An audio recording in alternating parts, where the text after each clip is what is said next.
नमस्कार, आप देख रहे हैं हमारा खास कार्यक्रम प्रार्थना हो स्वीकार। आपके साथ मैं हूं रेखा कड़ाकोटी। आज आध्यात्मिक यात्रा का सफर उन रास्तों पर तय होगा जिनकी मंजिल उस धाम तक लेकर जाती है जो कि शिव के साथ साथ शक्ति को भी समर्पित है। उस धाम में दरबार लगता है मां कामाख्या का, जिसका पौराणिक इतिहास जुड़ता है महर्षि वशिष्ठ से।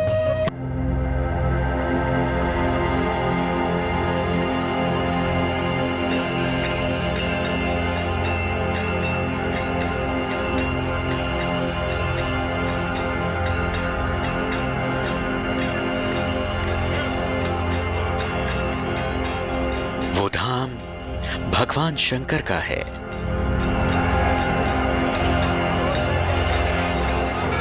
घंटों की आवाज से लेकर मानसिक अरदासों तक सब में शिव का नाम ही सुनाई देता है।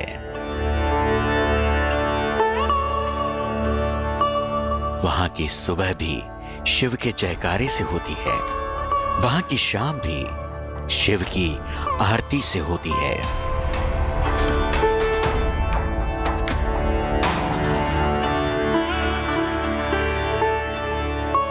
रात में कण कण शंकर शंकर का जाप करता है। लेकिन मान्यता है कि शिव की उसी नगरी में मां शक्ति का भी वास है। बाबा भोलेनाथ के साथ माता शक्ति का वो धाम स्थापित है।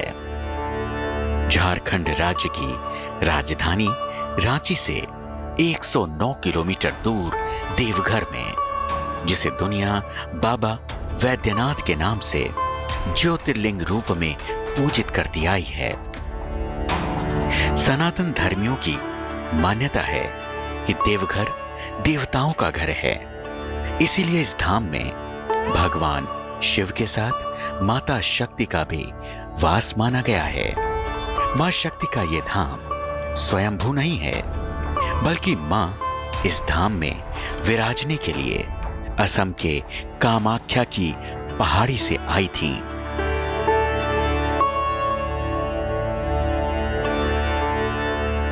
मानते हैं कि मां शक्ति देवघर में भी बाबा वैद्यनाथ के धाम में मां संध्या देवी के नाम से प्रतिष्ठित हैं। पौराणिक मान्यता है कि मां संध्या माता कामाख्या का ही प्रतिरूप हैं, जिनको मां सती का अवतार मानकर देवघर में शिव के साथ पूजा जाता है। ये देवस्थान पवित्र और पावन तो है ही, साथ ही इसका पहला रहस्य यह है कि यह धाम ज्योतिर्लिंग के साथ साथ शक्तिपीठ भी है। कहते हैं कि इस धाम में माता त्रेता युग से नहीं बल्कि सतयुग से लोगों को कल्याण का वरदान देती आ रही हैं। संध्या माता का मंदिर है, जो मानता मांगा जाता है, जो संध्या माता रानी पूरा करते हैं। यहाँ पे जो भी हम लोग मांगते हैं मन्नत वो पूरा होता है, और हम भी जो मन्नत मांगे हैं वो भी पूरा हुआ है। यहाँ बहुत माता का बहुत कृपा सब भक्तों पर रहता है। यहाँ कुछ भी मन्नत मांगा जाता है तो वो सिर्फ ही पूरा कर देती है माँ। संध्या माता का पूजा करने से सारे जो है मनोकामना वो पूर्ण होता है। और हम लोग जब भी बाबा मंदिर आते हैं तो पहले संध्या माता का पूजा करते हैं, फिर बाबा का पूजा करते हैं। माँ काली और संध्या माता पहले मंदिर खुलता है, तब बाबा का मंदिर खुलता है। यहाँ पे जो भगवान शंकर की पूजा करते हैं वो संध्या माता की भी पूजा करते हैं। संध्या माता की पूजा करने से ही उनकी सारी मनोकामनाएं पूर्ण होती हैं। मां के इस धाम का जिक्र वशिष्ठ पुराण में भी मिलता है और शिव पुराण में भी। कहते हैं कि त्रेता युग में वो मां की ही लीला थी, जिसकी वजह से रावण की तपस्या अधूरी रह गई और भगवान शंकर को लंका में स्थापित न होकर देवघर में स्थापित हुए। मां संध्या ही गायत्री स्वरूप हैं और कामाख्या का भी रूप हैं। इसीलिए इस धाम में आज भी मां संध्या की पूजा, आराधना, उपासना सभी देवों में सबसे पहले की जाती है। उसके बाद भगवान शंकर और अन्य देवों की पूजा, आराधना और आरती होती है। कहते हैं कि इस धाम में ये परंपरा सदियों से इसी तरह निर्बाध स्वरूप में निभाई और मनाई जाती आ रही है।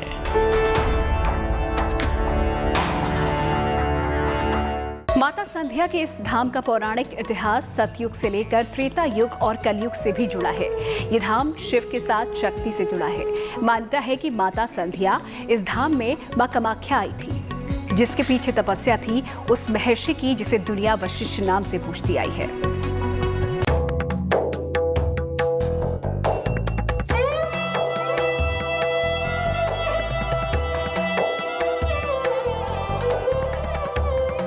माता रानी के इस दरबार में हर कोई अपनी कामना लेकर आता है। इस धाम में आने वाला माता के सामने सिर झुकाता है, मन्नत का दीपक जलाता है। लेकिन माता रानी इस धाम में विराजी कैसे? इसकी कथा काफी रोमांचक और प्राचीन है। मंदिर के पुजारी इस धाम की पौराणिकता के बारे में सबसे पहले यही बताते हैं कि सतयुग में सती के देह त्याग में इस धाम में माता का हृदय गिरा था, जिसके बाद धाम को शक्तिपीठ स्वरूप में पूजा जाने लगा। देखिए, बहुत आदमी ये जानते हैं कि यह जो स्थान है वो त्रेता काल का, रावण के काल का है। ऐसी बात नहीं है। जब आप जाइएगा वशिष्ठ पुराण में, शिव पुराण में, तो आपको ये अनुभव होगा कि यह मंदिर, यहाँ जो प्रांगण है, यह जो जगह है, यह सतयुग से जगह है। जब सती का शरीर का खंडन होने लगा तो यहाँ हृदय गिरा है। भगवान शंकर से पहले यहाँ माता आई हैं, माता संध्या माता आई हैं भगवती दुर्गा के रूप में, जो यहाँ पे भगवान शंकर से पहले विराजमान हैं। और जब भगवान शंकर आए उनसे पहले माता सती थी, उनका यहाँ पे हृदय गिरा है। ये शक्तिपीठ भी है। और संध्या माता यहाँ पे नील चक्र पे आई हैं। सतयुग में वशिष्ठ ऋषि पूजा करने के लिए कामाख्या माता के मंदिर पहुंचे, लेकिन मां कामाख्या ने ऋषि वशिष्ठ को दर्शन नहीं दिया। ऋषि वशिष्ठ इससे क्रोधित होकर माता कामाख्या को असम के काम रूप पर्वत का त्याग करने के लिए अभिशप्त कर दिया। देवी अभिशप्त होकर वैद्यनाथ क्षेत्र में माता संध्या के नाम से निवास करें। आपका स्थान कामाख्या में नहीं है, ऐसा ऋषि वशिष्ठ ने माता से कामना की। माता कामाख्या ने ऋषि वशिष्ठ से कहा, हमारे देवघर आने से कामाख्या का महत्व कम हो जाएगा। इस पर ऋषि ने कहा, ये अभिशाप देव योग्य है और आपको देवघर जाकर माता संध्या के नाम से निवास करना ही होगा। यही विधि का विधान है। त्रेता युग में जब रावण भगवान भोलेनाथ को लेकर लंका जाएगा, उस समय आप रावण को रोककर भगवान भोलेनाथ को देवघर में ही स्थापित कराएंगी। सतयुग में गुरु वशिष्ठ जी कामाख्या देवी को अपने मंत्र से, अपने तपो शक्ति से उनसे साक्षात्कार करना चाहते थे। जहाँ हृदय पीठ है, जहाँ सती का हृदय गिरा है, वहाँ आप बैठिए। युगांतर तक आपको बैठना होगा। और तब जब रावण इधर से त्रेता युग में आत्मलिंग को लेकर के जाएगा लंका, उस समय आप उनका जो है सो मार्ग अवरुद्ध कीजिएगा। और जब माता सती का हृदय है, उसी हृदय में उस लिंग को मिलाने के लिए आगे चक्र चलेगा। आपको रावण को रोकना है। इसी कथा की प्रामाणिकता को साबित करता है मंदिर में लगा नील चक्र। कहते हैं कि माता संध्या अपने साथ नील पर्वत को लेकर चली थी। इसमें वशिष्ठ चक्र लगा हुआ है। उस चक्र को नील चक्र कहते हैं, जिसे पार कर पाना रावण के बस में नहीं था।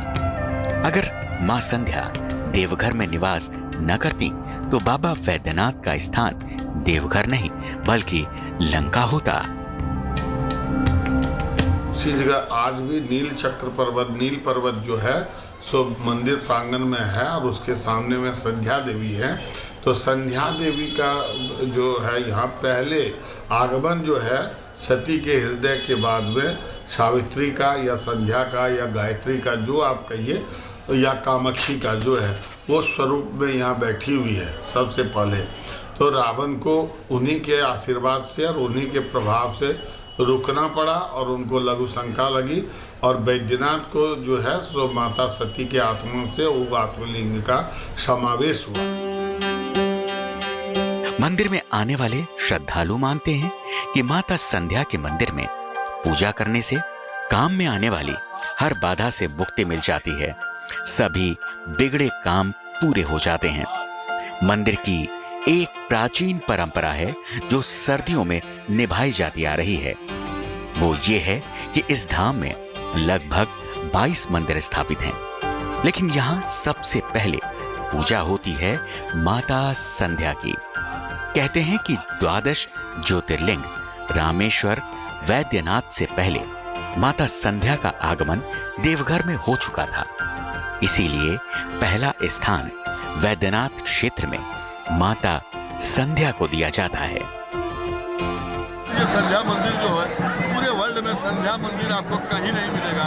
वो सिर्फ हमारे देवघर झारखंड बाबा धाम में ही है और माता संध्या से आप जो भी कुछ मांग कीजिएगा वो माता संध्या जो है उसको पूरा करें। ये शक्तिपीठ है। शक्तिपीठ से पहले माँ संध्या यानी गायत्री माता संध्या का पहले आगमन हुआ है। आज भी अभी भी सबसे पहले संध्या देवी का मंदिर खुलता है, उनकी पूजा होती है, तब अन्य मंदिरों का पूजा होता है, तब जा करके बाबा बैद्यनाथ का मंदिर का पूजा करता है। भगवान शिव को नमन करने से पहले रोजाना इस मंदिर में मां संध्या का पूजन अर्चन होता है और मां भी यहाँ आने वाले हर भक्त को कामना पूर्ति का वरदान देती हैं। देवघर से शैलेंद्र मिश्रा के साथ bureau report, good news today. Deoghar के इस दरबार में भगवान शिव कामना स्वरूप में विराजमान हैं, जिनकी मान्यता रावण से जुड़ी है। भगवान शंकर के इस गर्भगृह में त्रिशूल की जगह पंचशूल दिखता है, जिसके बारे में ये मान्यता है कि इसके दर्शन भर से जीवन की सारी मनोकामनाएं पूर्ण हो जाती हैं।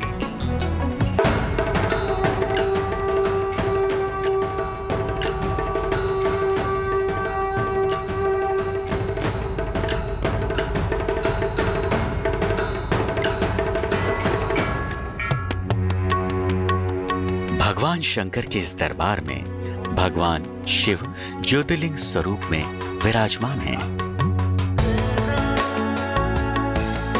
भगवान शंकर इस दरबार में वैद्यनाथ नाम से विराजित हैं, लेकिन भगवान शिव का ये नाम कैसे पड़ा, इसकी कथा इस दरबार को त्रेता युग में रामायण काल से जोड़ती है। पौराणिक कथा बताती है कि रावण परम शिव भक्त था, इसीलिए रावण ने भगवान शिव को पाने की तपस्या की, जिससे भगवान शंकर कैलाश छोड़कर लंका में जाके विराजित हो सके, जिससे रावण अपने आराध्य के साथ उनके संरक्षण में रह सके। कैलाश पर तपस्या करते करते रावण ने भगवान शिव को प्रसन्न करने के लिए अपने 9 सिरों का अर्पण कर दिया। 10वें सिर के अर्पण से पहले भगवान शंकर प्रकट हुए तो रावण ने उनको अपने साथ लंका ले चलने का वर मांगा। शिव भक्त की तपस्या से प्रसन्न होकर वर दे चुके थे भगवान शिव। तब भगवान विष्णु ने अपनी माया का इस्तेमाल किया।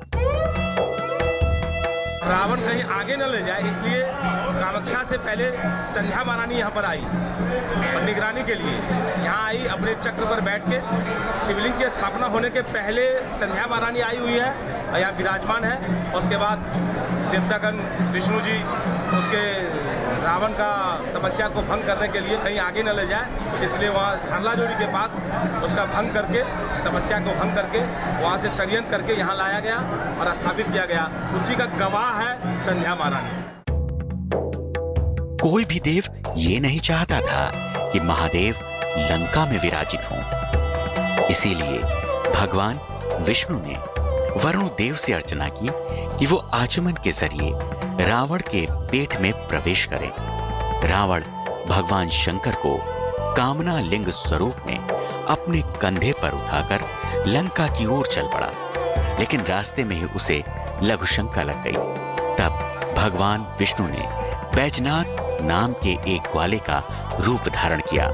रावण ने शिवलिंग को ग्वाले को पकड़ाया और उसे धरती पर न रखने की हिदायत दी, लेकिन रावण के चाहते ही भगवान विष्णु ने शिवलिंग को जमीन पर रख दिया। भगवान शिव ने रावण को वरदान के साथ शर्त रखी थी कि अगर यात्रा के दौरान कहीं भी शिवलिंग को जमीन पर रख दिया गया तो भगवान शिव वहीं ज्योतिर्लिंग स्वरूप में विराजमान हो जाएंगे। रावण के वापस आने पर शिवलिंग स्थापित हो चुका था। रावण की लाख कोशिश के बाद भी शिवलिंग रावण हिला भी न सका और उस काल से आज तक भगवान शंकर इस दरबार में वैद्यनाथ स्वरूप में वरदान दे रहे हैं। सावन के महीने में कांवड़िए लगभग 105 किलोमीटर से गंगा जल लाकर शिव को अर्पित करते हैं और अपनी कामना का वरदान पाते हैं। इस दरबार में भगवान शंकर का त्रिशूल नहीं दिखता, बल्कि इस दरबार में पंचशूल दिखता है। पंचशूल को सुरक्षा कवच के रूप में मान्यता है। इसी कारण आज तक मंदिर में किसी भी प्रकार की कोई भी प्राकृतिक आपदा नहीं आई। कुछ लोग इस पंचशूल को मानव के पंच विकारों के रूप में देखते हैं, तो कुछ लोग इसे पंच महाभूत के स्वरूप में देखते हैं। कहा जाता है कि मां सती के शरीर के 52 खंडों की रक्षा के लिए भगवान शिव ने भैरव नियुक्त किए। यहाँ मां सती का हृदय गिरा, इसीलिए इसे हृदय पीठ या शक्तिपीठ कहते हैं। सदियों से भगवान शंकर अपने इस दरबार में शिव भक्तों को न केवल दर्शन दे रहे हैं, बल्कि उनकी हर अरदास, हर कामना, हर इच्छा को पूरी होने का वरदान भी दे रहे हैं। देवघर से शैलेंद्र मिश्रा के साथ bureau report, good news today. प्रार्थना स्वीकार में आज की हमारी आध्यात्मिक यात्रा यहीं पर समाप्त होती है। फिर होगी आपसे मुलाकात, लेकर चलेंगे आपको एक और दिव्य धाम की तीर्थ यात्रा पर। तब तक के लिए आप देखते रहिए गुड न्यूज टुडे।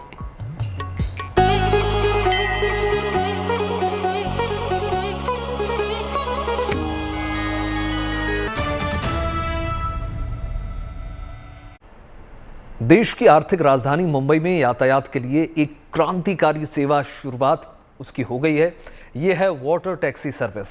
इस सर्विस के शुरू होने से 2 घंटों का सफर जो है महज 50 मिनटों में सिमट जाएगा। देश की पहली वाटर टैक्सी शुरू होने से मुंबई नवी मुंबई से सीधे तौर पर जुड़ जाएगा, जिससे दूरी तो सिर्फ कम होगी ही होगी, समय बचेगा और पैसे भी बचेंगे।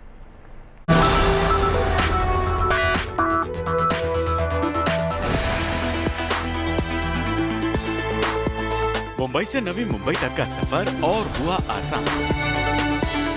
दूरी के साथ साथ पैसे और समय की बचत। घंटों का सफर अब मिनटों में होगा, क्योंकि मुंबई में देश की पहली वाटर टैक्सी सर्विस शुरू हो गई है। वाटर टैक्सी शुरू होने के बाद मुंबई से नवी मुंबई तक के बीच का सफर सिर्फ 15 मिनट में पूरा हो सकेगा। पहले इस सफर को पूरा होने में 1.5 से 2 घंटे का वक्त लगता था। इस टैक्सी सेवा को संचालित करने का लाइसेंस 2 निजी कंपनियों इन्फिनिटी हार्बर सर्विसेज LLP और वेस्ट कोस्ट मरीन को सौंपा गया है। मुंबई की इस वाटर टैक्सी सर्विसेज के किराए की बात करें तो इस सेवा का शुरुआती किराया 750 रुपए है। अलग अलग रूट के लिए अलग अलग किराया है। डीटीसी से बेलापुर तक का किराया 1210 रुपए होगा। डीटीसी से धर्मतार तक का किराया 2000 रुपए होगा। डीटीसी से जेएनपीटी का किराया 200 रुपए और डीटीसी से करंजा तक का किराया 1200 रुपए होगा। मुंबई और नवी मुंबई को जोड़ने वाली ये वाटर टैक्सी फिलहाल 3 रूटों पर शुरू की गई है। पहला रूट नेरुला से बेलापुर जेएनपीटी होते हुए एलिफेंटा को जोड़ेगा। दूसरा रूट डीटीसी से जेएनपीटी एलिफेंटा होते हुए नेरुल को जोड़ेगा। तीसरा रूट डीटीसी से बेलापुर होते हुए नेरुल को जोड़ेगा। वाटर टैक्सी के जरिए डीटीसी से धर्मतार तक जाने में 55 मिनट का समय लगेगा, जबकि डोमेस्टिक क्रूज टर्मिनल से जेएनपीटी तक 20 मिनट का वक्त और डीटीसी से करंजा तक जाने में 45 मिनट का वक्त लगेगा। ये वाटर टैक्सियां सप्ताह के सभी दिन सुबह 8 से रात 8 बजे के बीच चलेंगे। शुरू में दिन में 3 बार सुबह, दोपहर और शाम को ये वाटर टैक्सी सर्विस शुरू की जाएगी। अगर मांग अधिक होती है तो फिर हर 30 मिनट में ये वाटर टैक्सी संचालित होगी।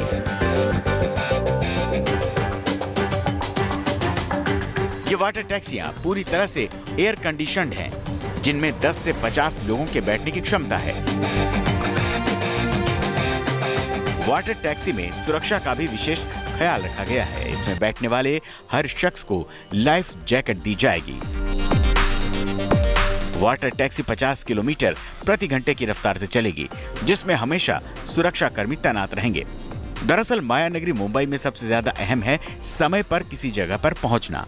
वर्तमान में मुंबई की जनता का सबसे ज्यादा वक्त बुरे ट्रैफिक की वजह से बर्बाद हो जाता है, लेकिन अब लोग आम टैक्सी की तरह ही इस स्पीड बोट के जरिए दक्षिण मुंबई से नवी मुंबई या बेलापुर मिनटों में पहुंच सकेंगे।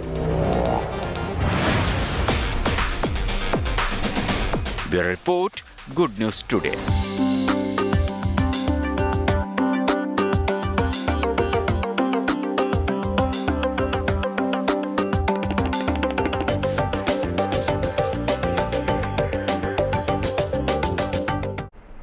जैसलमेर की रेतीली धरती पर 4 दिनों से चल रहे मरु महोत्सव का समापन हो गया। इस दौरान राजस्थान की संस्कृति, सभ्यता, साहस, पराक्रम, गीत संगीत के हर रंग गजब के देखने के मिले।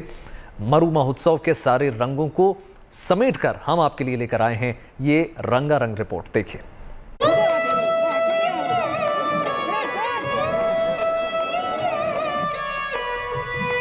धोरों की धरती पर जब घोड़ों ने दौड़ लगाई तो रेत का तूफान उठ खड़ा हुआ। रेतीली जमीन पर जब दौड़ की कमान ऊंटों ने संभाली तो उनके रफ्तार को दर्शक देखते रह गए। रेगिस्तानी जहाजों पर सवार जवानों के जौहर ने समा बांध दिया। आसमान के पहरेदारों की ड्रिल आकर्षण का केंद्र रही। दूर दूर तक पसरी हुई रेत के धोरों से टकराकर संगीत और संस्कृति के रंगों और रसों के दरिया सर्द शाम में उफनते रहे। सुर, संगीत, राग, रंग, उत्सव महोत्सव। जैसलमेर से 45 किलोमीटर दूर रेत के मखमली लहरदार धोरों के बीच मरु महोत्सव का शानदार समापन हुआ। सैलानियों के हुजूम के बीच धोरे रंगीन हो उठे। फिजाओं में लोक संस्कृति की महक घुल गई। भारत पाकिस्तान सीमा पर मौजूद सरहदी जिले जैसलमेर में विश्वविख्यात मरु महोत्सव का रविवार को उल्लास के साथ आगाज हुआ था। 4 दिनों तक सम के धोरों पर सुर, संगीत, सभ्यता, संस्कृति, साहस, पराक्रम का प्रदर्शन होता रहा। रोमांच और रफ्तार के एक से बढ़कर एक शानदार कार्यक्रमों के आयोजनों ने दर्शकों का दिल जीत लिया। Very happy we have won. हम जीत गए हैं टग ऑफ वॉर। राजस्थान की तरफ से राजस्थान की गवर्नमेंट को हमारा शुक्रिया कि हम टूरिस्ट को हमको अपॉर्चुनिटी दी यहाँ पे खेलने की। काफ़ी अच्छा लगा आके देख के और इन सबका उत्साह देख के बहुत सही लगा और यहाँ खेल के भी बहुत अच्छा लग रहा है और पहली बार मौका मिला दूसरे स्टेट। मैं तो नॉर्मल यूजुअली जो सब खाते हैं वही खाती हूँ। नहीं, कैसा लगा फिर आपको रस्सा कश्ती? बहुत सही, बहुत अच्छा लगा, बहुत अच्छा लगा। रस्सा कश्ती की प्रतियोगिता आपने बहुत जोर लगा बहुत जोर लगा। मालूम था ऐसे कंपटीशन होता है यहाँ पे, तो इच्छा थी कि हम सेलेक्ट हो जाएं, सेलेक्ट हो गए और कंपटीशन करके बहुत अच्छा लगा और जीत के और भी अच्छा लगा। सैलानियों ने धोरों पर जी भरकर समय बिताया, कैमल और जीप सफारी का आनंद लिया। लोग कलाकारों की प्रस्तुतियों पर झूमते रहे, अलग अलग खेलों का आनंद उठाते रहे। स्थानीय लोगों और सैलानियों के बीच रस्सा कश्ती प्रतियोगिता का आयोजन किया गया। महिलाओं और पुरुषों के बीच की रस्सा कश्ती ने दर्शकों में जोश भर दिया। मरु महोत्सव की रौनक से विदेशी सैलानी भी अभिभूत नजर आए। पनिहारी मटका रेस में स्थानीय महिलाओं के साथ साथ विदेशी पर्यटकों ने भी पूरे उत्साह के साथ हिस्सा लिया। बीएसएफ के कैमल दस्ते ने महोत्सव में अपनी जाबाजी दिखाई, हथियारों के साथ ऊंटों पर पराक्रम का प्रदर्शन किया। जवानों ने ऊंट रेस में हिस्सा लिया, ऊंट श्रृंगार प्रतियोगिता में भाग लिया। यह पहला मौका था जब 75 ऊंटों की एक साथ रेस हुई। कैमल दस्ते का अलग अलग फॉर्मेशन में करतब भी दर्शकों में जोश भरता रहा। भारतीय वायुसेना के वायुवीर योद्धाओं ने महोत्सव के दौरान हवा में हैरतअंगेज एयर वॉरियर ड्रिल का रोमांचक प्रदर्शन कर दर्शकों को रोमांचित कर दिया। समापन के दिन एयरफोर्स के जवानों ने अलग अलग ड्रिल से एक बार फिर दर्शकों का दिल जीत लिया। मरु महोत्सव ने जिस तरह शानदार आगाज किया था, 4 दिन बाद उसी अंदाज में बेहतरीन समापन के साथ संपन्न हुआ। सेलिब्रिटी नाइट में जन समूह ने संगीत के दिग्गजों के साथ सुर से सुर मिलाकर धोरों की धरती पर समा बांध दिया। जैसलमेर से विमल भाटिया के साथ bureau report, good news today. Tirupati के बालाजी से लाखों करोड़ों लोगों की आस्था सीधे तौर पर जुड़ी है। कहते हैं भगवान विष्णु का ये स्वयंभू धाम है। यहाँ आने वाले भक्तों और उनके दिए दान हमेशा से चर्चा में रहते हैं। इस बार देखिए, चेन्नई की एक महिला की वसीयत बहुत चर्चा में है। इस महिला ने इस देवस्थान को पूरे 9 करोड़ 20 लाख रुपए दान किए। देखिए।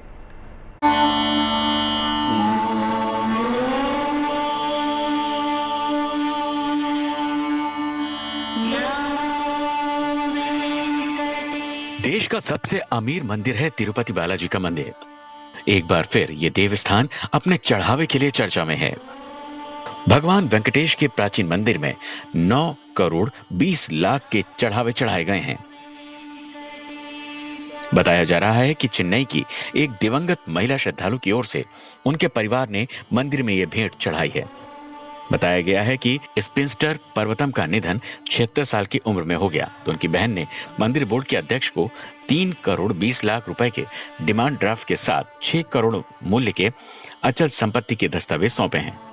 श्रद्धालु के परिवार ने मंदिर का प्रबंधन करने वाले टीटीडी से अनुरोध किया है कि 3.2 करोड़ रुपए नकदी का उपयोग तिरुमला तिरुपति देवस्थानम ट्रस्ट द्वारा बनाए जा रहे चिल्ड्रन सुपर स्पेशलिटी अस्पताल में किया जाए। पद्मनाभ मंदिर के बाद आंध्र प्रदेश का तिरुपति मंदिर भारत का दूसरा सबसे अमीर मंदिर है। वहीं दान पाने के मामले में यह दुनिया का सबसे अमीर मंदिर कहा जाता है। भगवान वेंकटेश का यह मंदिर समुद्र तल से 2800 फीट की ऊंचाई पर स्थित है। मंदिर की मासिक आय 200 से 220 करोड़ रुपए बताई जाती है। टीटीडी ट्रस्ट के पास 9000 किलो के करीब शुद्ध सोना जमा है। दान में मिला करीब 7235 किलो सोना देश के 2 बैंकों में जमा है। करीब 1934 किलो सोना मंदिर के खजाने में रखा गया है। मंदिर को ब्याज में ही करीब 100 किलो सोना हर साल मिलता है। तिरुपति बालाजी मंदिर के 12,000 करोड़ से ज्यादा रुपए अलग अलग बैंकों में फिक्स्ड डिपॉजिट के रूप में जमा है। वहीं हुंडी कलेक्शन या दान की बात करें तो हर साल 1000 से 1200 करोड़ रुपए का दान आता है, जबकि मंदिर के पास दान में मिले करीब 1100 से ज्यादा अचल संपत्तियां हैं। तिरुपति की पहाड़ियों पर बना यह भव्य मंदिर भगवान विष्णु के 8 स्वयंभू मंदिरों में से एक है। दक्षिण भारतीय वास्तुकला और शिल्पकला का यह नायाब नमूना है। दक्षिण द्रविड़ शैली में निर्मित इस मंदिर के मुख्य भाग आनंदा निलयम में भगवान श्री वेंकटेश की 7 फीट ऊंची प्रतिमा विराजमान है। उनके दर्शन और पूजन के लिए न केवल भारत से बल्कि दुनिया भर के विभिन्न हिस्से से लोग पहुंचते हैं। Bureau report, good news today.